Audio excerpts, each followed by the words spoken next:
Hello everyone, welcome back to my YouTube channel, Ligaro Mix. Now I'm here in the Philippines for vacation. So riding LRT going to Intramuros. Let's go!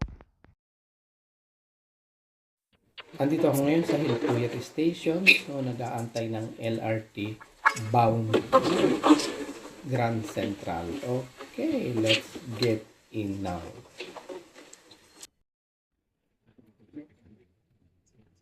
So okay guys, pupunta ako sa may Intramuros. Actually guys, naglalakad ako, kababa ko lang ng LRT. Okay, samahan nyo ako today. Mag-ikot-ikot tayo dito sa Manila after so many years. So this is my first time again. Okay, let's go. Okay guys, nakarating na ako dito sa bungad ng Intramuros. Ayan, medyo palalakihin ko para makita.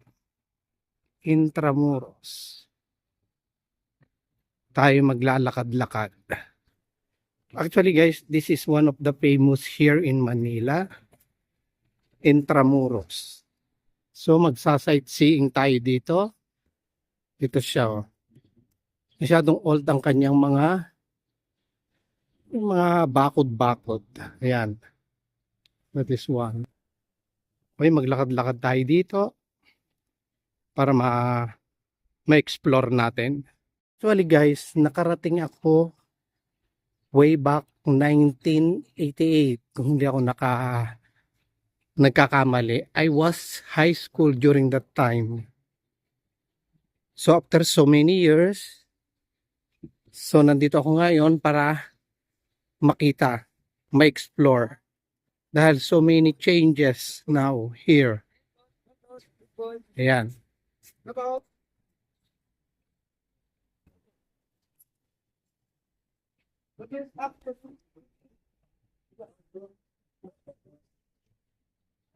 Okay, nandito pa rin tayo dito sa Intramuros.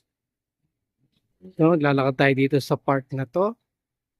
Actually guys, yung mga building niya, tama yung mga nakikita ko sa ibang creator na mga old style, Spanish style building. So, nirenovate na lang nila.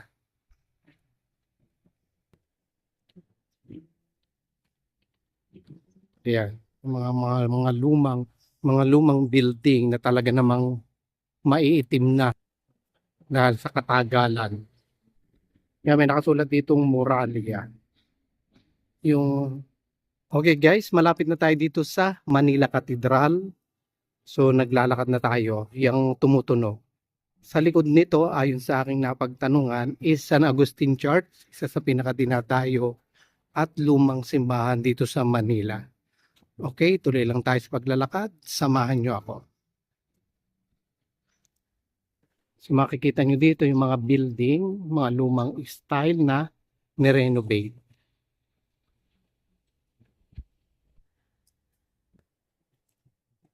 Ito yung name ng street, Santo Tomas.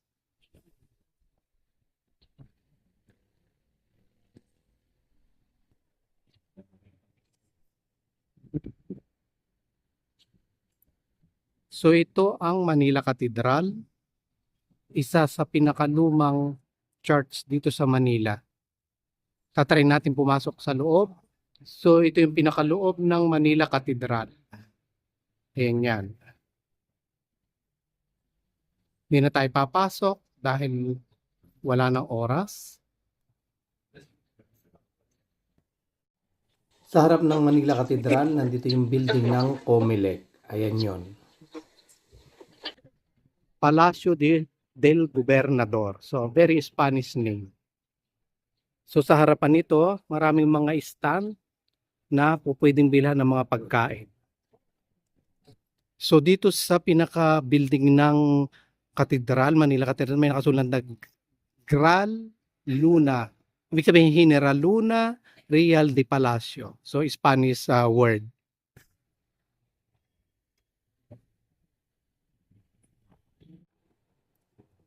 So actually guys, dito sa zone or area na ito, ang mga building ay kakaiba. So nakikita nyo naman, very Spanish style, mga lumang style. So ito pa rin, sa part pa rin ito ng Intramuros. Actually guys, binibidyohan ko siya kasi nakakatuwa yung kanilang mga building. Lumang style.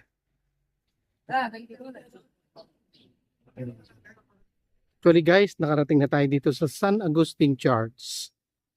Ito ay isa sa pinakadinadayo dito sa Intramuros. And this is very old building. Very old church rather. Yan. So UNESCO World Heritage. Yan. Palalakihin natin para mabasa. Harapan siya ng San Agustin Church or Intramuros Church. So ito yung old building dito. Tingnan nyo yung style. Katabi siya ng San Agustin Church. Ito yung gilid ng San Agustin Church. Actually guys, nakakatuwa dito. Mga old building na Spanish style na nirenovate lang.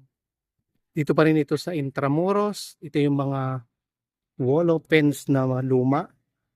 Ito yung small park dito. Ayan. Ito yung ating pupuntahan papuntang Port Santiago na kung saan doon kinulong ang pambansang bayani na si Dr. Jose Rizal. So lakad tayo dito.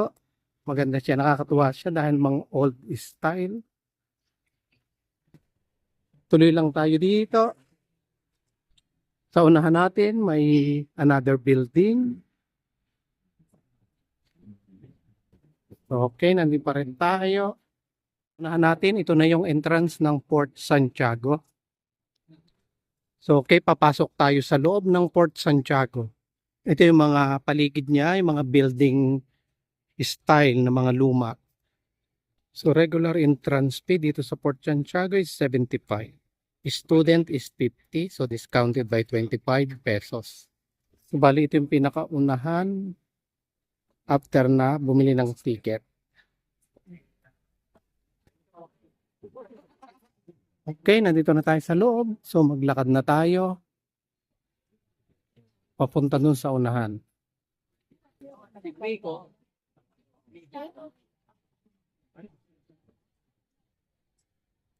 Intramuros Visitor Center. So look at this building here. So completely ruined.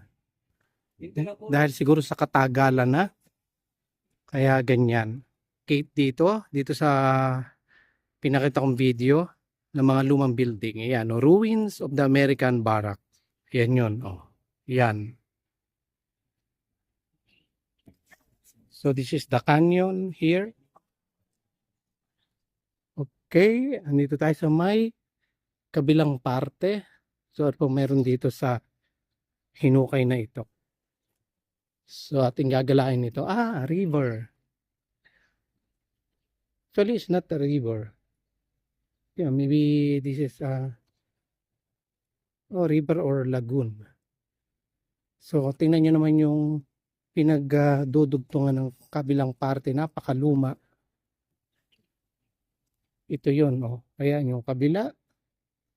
So malinis naman ang tubig. Walang mga nagkalat na basura pero green na ang kulay. Siguro dahil sa katagalan at lumot na siya. Ayan The main fortress. Established in 1571 by Raja Suliman. Papasok tayo dito sa gate na ito. Yan. So papasok tayo dito. Yan. Yan yung mga building dito.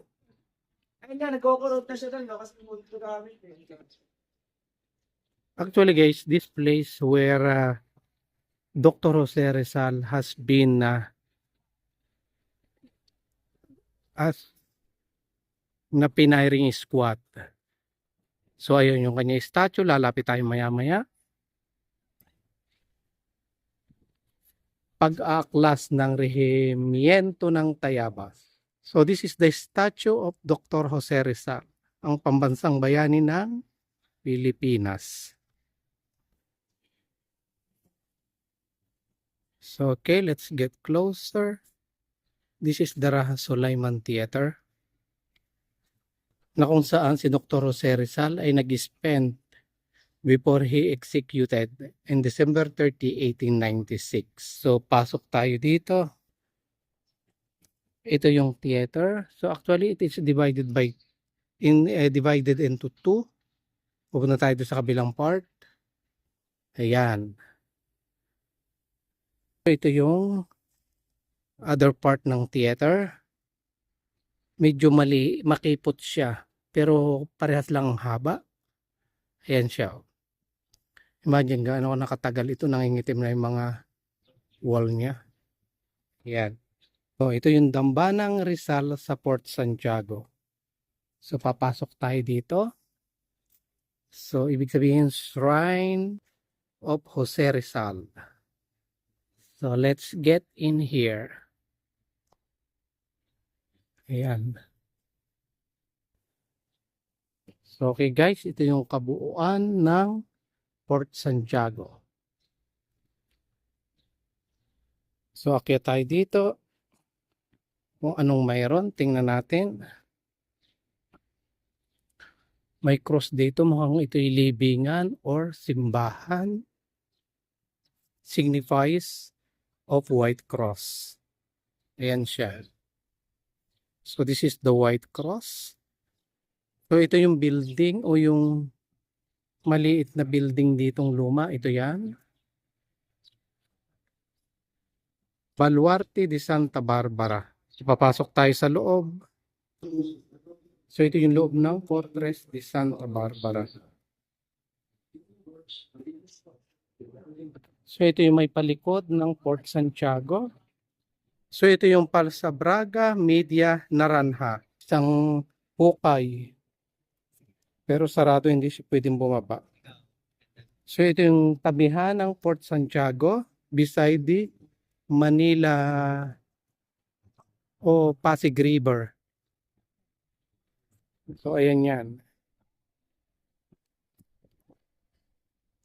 Look at this. So, may butas dito. Mukhang dito may mga inililibing nung panahon ng Kastila. Ba't ibang hole? Ba't ibang butas? So, umiikot tayo dito sa may likod. So, medyo madamot siya dahil napakaluma na nga ng building. Kaya may daanan dito. Pasok tayo. Guys, this is still Port Santiago. Meron din dito secret passage. I don't know where it's going to. But we're climbing here. Papunta doon sa itaas. Ito yung pinaka-itaas niya. Yan. Kita mo ang other side, mga matataas na building. So, bababa na tayo. Dumaan lang tayo sa taas. Yan. Inikot lang natin yung lumang building. Okay. So, pasok tayo dito sa kabilang side. Actually guys, this is diretso na dun sa Esplanade. Okay. Nakikita ko na yung Esplanade. Ayun. Sa may naka-arc na yun. Pare natin ito. Actually guys, ito yung tabing ilog. Ayan no. Punta tayo sa Esplanade. Okay. Malapit na nating matapos ang Port Santiago. Okay guys, this is the end of Port Santiago vlog. Thank you so much for watching. If you like the video, click thumbs up and write down your comment. Okay guys, thank you so much. Bye. Thank you. See you in the next vlog. Thank you so much. Bye. Thank you.